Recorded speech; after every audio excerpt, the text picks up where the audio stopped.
Maxime Lopez, la sangria, c'est le titre de cette partie, référence aux expressions des jeunes. Tu es le sang, Romain. Toi, tu es la poudre. Parce que tu... Faut voir. Tu es un gunner. Oh là là, le vieux qui essaie de faire jeune. C'est de l'eau. Il a donc fait la une, Maxime Lopez, du Mundo Deportivo. Contacto Maxime Lopez, ça veut dire contact, évidemment. Donc Maxime Lopez à Barcelone, ça te surprendrait, Kevin? Pas du tout. Pourquoi? Non, parce qu'il a le profil pour jouer dans ce type d'équipe, avec la possession de balle, tout ça. Il a aussi le gabarit, j'allais dire. On dirait que c'est la taille qu'il faut pour pouvoir jouer FC Barcelone dans le milieu de terrain. On va dire, il a vraiment le profil type. Après, faut voir, parce que pour l'instant, il a du mal en ce début d'année avec nous. Donc c'est vrai que ça paraît gros que Barcelone vienne le chercher maintenant, mais peut-être qu'aussi maintenant il n'a pas tellement explosé et le prix est intéressant peut-être pour eux de venir le prendre maintenant. Pourquoi c'est combien, tu penses? Je sais pas, c'est dur de mettre un prix, mais à l'heure actuelle, vu ce qu'il montre, pour moi, la vingtaine de millions d'euros, elle sera pas dépassée. Donc voilà. Après, qu'est-ce qui se passe, Babou? Après, c'est pas moi qui donne les prix, mais tes petits duels arrivés. Voilà, mais sincèrement, il a le profil type pour jouer au FC Barcelone. Ce qu'il a montré l'année dernière à l'OM, on connaît quand même ses qualités, mais là, il a vraiment du mal à les réexprimer cette année. Alors, est-ce que c'est une question de schéma tactique? Est-ce qu'il y a un problème physique? Je sais pas. Est-ce qu'il y a un problème à se trouver au milieu de terrain avec les autres? Mais c'est un type de joueur qui peut jouer à FC Barcelone. Le prix, Babou? Combien, Maxime Lopez?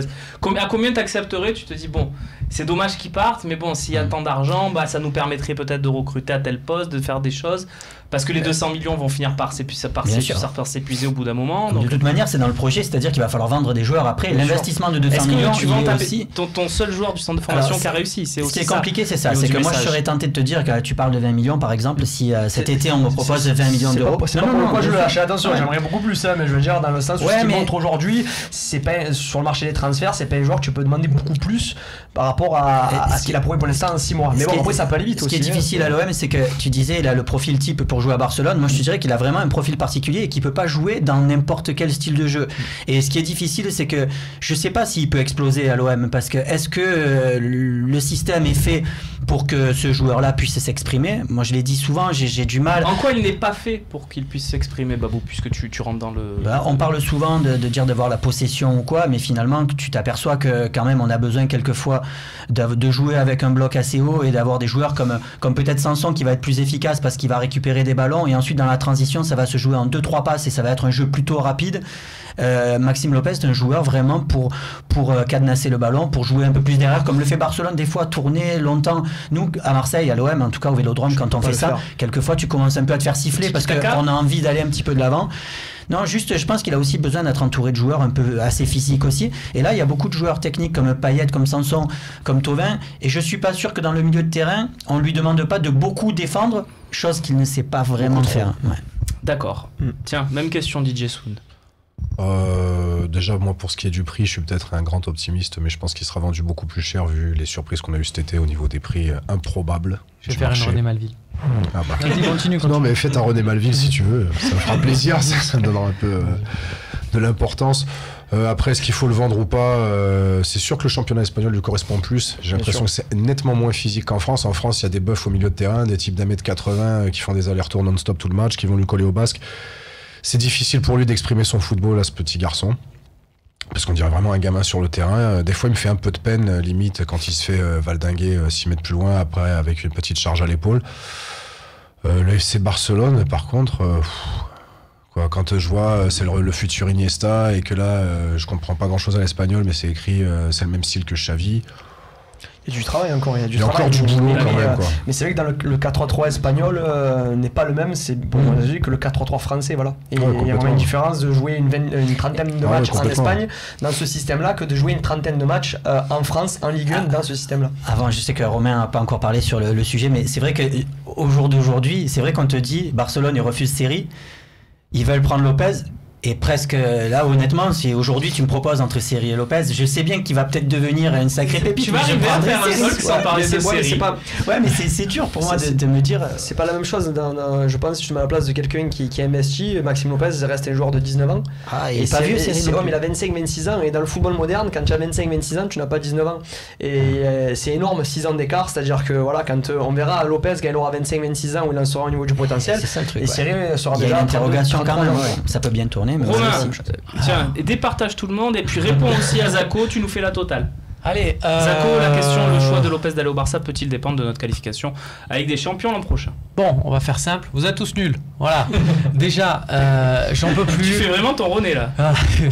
J'en peux plus d'entendre des montants de joueurs alors qu'on n'en sait rien. Exactement. C'est pas contre vous, mais j'ai vu parce que j'ai vu sur Téléfoot des micro-trottoirs des supporters du PSG. Alors il vaut combien Adrien Rabiot? Ah moi je dis il vaut 60. Ah moi il vaut 100 millions. Ah, ouais, mais ça veut rien dire. C'est dépendant de l'offre. On l'a vu, Manchester était prêt à mettre 85 millions sur Lukaku. Ben, Lukaku il vaut 85 millions. Là, les offres sur les joueurs de l'OM, j'ai trop vécu ça. Valbuena, après une saison, il fallait qu'il parte au Zénith Saint-Pétersbourg pour 18 millions d'euros. Il y avait la proposition, l'OM l'a refusé. Au club, il se demande encore qui a égaré le fax, parce qu'il aurait signé dès demain. Taiwo, souvenez-vous, Taiwo, vers la fin, là, on en parlait. Ah ouais, si on le vend, c'est minimum 25 millions d'euros. Bon, il est parti libre, il est allé à Milan, il a fait 6 mois et il joue en Finlande maintenant. Donc à chaque fois, on est là à un peu se mettre le feu. Attendons qu'il y ait une offre de Barcelone. Si offre arrive de Barcelone, tu penses que ça serait on parlera. une bonne idée de le laisser partir? Et alors, offre de Barcelone, je pense que là, il n'y a même pas trop besoin de se poser de questions. Barcelone, c'est la trêve chez nous, mais c'est la trêve aussi en Espagne. Le Mundo Deportivo, c'est un journal, ils ont besoin de faire des titres sur Barcelone. Les dirigeants sortent d'un mercato où on leur a reproché quoi? De penser qu'à l'attaque et de ne plus faire de milieu de terrain. Donc, ils font une annonce. De la même manière, ils laissent filtrer des petites informations comme quoi ils vont se pencher sur un milieu. Et quoi de mieux que Maxime Lopez qui incarne le jeu de passe, d'autant qu'il y a des élections pour vendre du papier, mais c'est pas et illogique, pour rassurer les supporters. Qui se positionnent sur ce type mais ils de vont pas joueur-là, du tout se positionner. Parce que pourquoi ils vont pas se positionner? Je vais te dire très clairement pourquoi. Il y a un an, si je te dis il y a un an, Kylian Mbappé, il va partir pour 180 millions, ou tu as une possibilité de faire signer Kylian Mbappé. Tu vas me dire quoi? Tu vas me dire c'est impossible. Tu sais pas maintenant dans le foot actuel. Ils vont pas dire on se positionne pour Maxime Lopez pour le futur, parce que si ça se trouve dans 2 mois, il y a un mec 8 fois plus fort que Maxime Lopez qui va sortir de Guingamp, de Toulouse, de Paris, d'où on sait pas. Donc maintenant dans les transferts, les trucs où c'est comme les mecs sur Twitter qui t'annoncent ouais je savais qu'un tel allait signer un mois à l'avance. Il y a tellement de trucs, c'est n'importe quoi. Ok Romain, pour finir, je t'ai bien écouté. Ça vaut combien Maxime Lopez? Allez, on passe à la partie suivante. Non mais ça, des fois par contre tu te mouilles dans le qu'est-ce que ça coûte. Mais on se base par rapport au précédent transfert justement pour donner une estimation. Et on voit que c'est à travers une estimation poussée qu'on arrive à trouver à chaque fois des tarifs qui sont assez proches de ce qui se fait. C'est pas le micro-trottoir où ah ben moi je dis il vaut 5 millions. Non. Voilà, on a fait le point sur Maxime Lopez. Dimitri Payet, il nous a beaucoup manqué quand même. Ça fait 5 matchs qu'il est hors des compos et ça fait à peu près 5 matchs que l'OM n'arrive plus à jouer. Est-ce que son retour va tout changer? C'est la question qu'on se pose dans la prochaine partie.